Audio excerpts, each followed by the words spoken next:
ஒரு வாரம் ஊரு நிம்மதியா இருந்துச்சு. திரும்ப வந்துட்டானுங்க சென்னையை நாரடிக்க. போயா சிக்னல் போட்டாங்கல்ல அது தெரியல உனக்கு.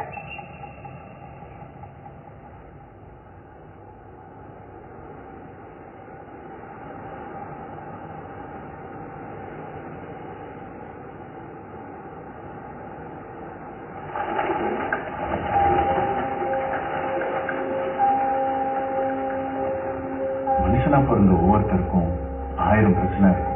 அப்படிதான் எனக்கும். ஆனா எனக்கு இருக்கிற முக்கியமான பிரச்சனை அடையாள நெருக்கடி, ஐடென்டிட்டி கிரைசிஸ். நான் யாரு, என் அடையாளம் என்ன?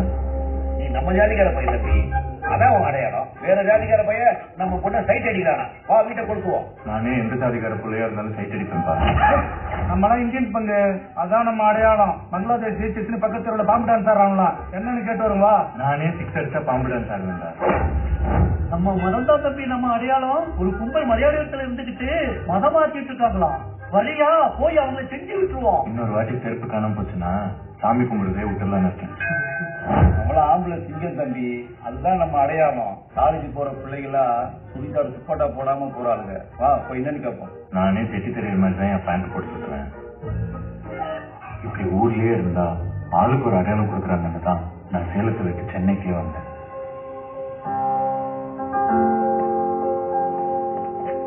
குட் மார்னிங் மச்சி. ஸ்கூல் முடிச்சதும் இன்ஜினியரிங் படிக்கணும்னு ஆசைப்பட்டேன்.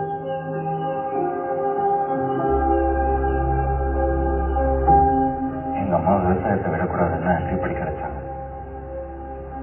நான் படிச்சு முடிச்ச டிகிரி கையில வாங்கின நேரம் தண்ணி இல்லாம விவசாயம் சுத்தமா பட்டுடுச்சு. அதனால அப்பா பெயிண்டிங் வேலைக்கும் அம்மா 100 நாள் வேலைக்கும் போனாங்க. ஊராளுங்களை கூட்டிட்டு இது வரைக்கும் 2000 மரக்கணுங்களை நட்டிருப்பாங்க எங்க அம்மா.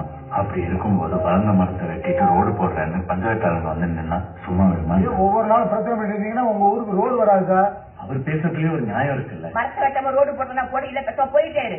ஊர்ல என்ன பிரச்சனை எதுன்னு தெரியாம யாரும் நாட்டமா பட வேணாம். சரிமா? பரவாயில்ல சார், நீங்க ரோடு போடாதீங்க. அப்பதான் இந்த ஊர்ல படிச்சவனாவது வெளியூர் போய் ஏதாவது பிழைக்க பார்ப்போம். நம்ம ஜாதிக்கார பையனுக்கு கோபத்தை பாரு. உடம்பு முடியாதப்பவும் வேலைக்கு போறேன்னு மயங்கி விழுறதும், விவசாயமும் பண்ண முடியாம அதை விடவும் மனசு இல்லாம என்னையும் இழுத்து பிடிச்சப்ப